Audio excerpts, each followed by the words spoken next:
Une pause dans la campagne. Gauche et droite réunies au salon de l'agriculture, la Touraine se fait choyer par ses élus. Il faut dire que pour cette journée consacrée aux Tourangeaux sur le stand de l'Indre-et-Loire, les politiques devaient répondre présents, y compris ceux et celles appelés à Paris, mais qui n'oublient pas leur territoire à 3 mois des législatives. Je viens rendre visite au stand de la Touraine, avec tous les vins, les AOC de notre Touraine, tout ce qui fait notre Touraine. La Touraine est très présente pour justement contribuer à la valorisation de notre Touraine. Il faut toujours avoir la fierté de son terroir, que justement la Touraine soit une belle Touraine et la Touraine embellie.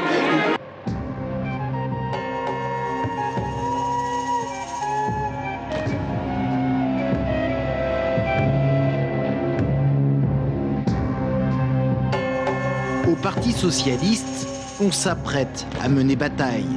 La présidentielle n'est pas encore gagnée, alors le PS sort la grosse artillerie.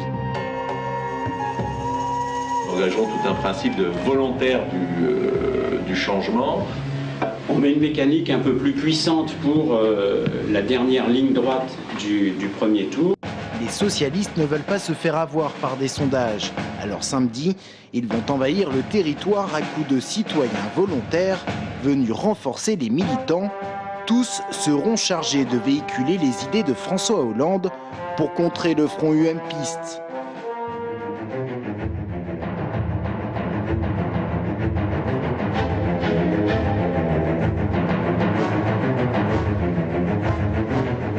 Mais à l'UMP justement, la guerre intestine se poursuit.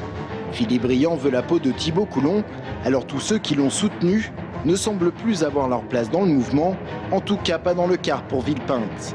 3 militants tourangeaux ont été privés du grand meeting de Nicolas Sarkozy. On ne peut pas à la fois critiquer l'UMP et souhaiter avoir les moyens de l'UMP pour se rendre à des meetings.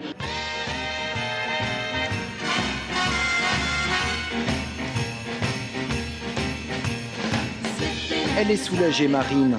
Pour elle aussi, la course a vraiment commencé. Elle a réuni ses 500 signatures. Le parti en revendique 6 en Indre-et-Loire. Et pourtant, Marine Le Pen faisait durer le suspense. Peut-être là une stratégie qui se transmet de père en fille.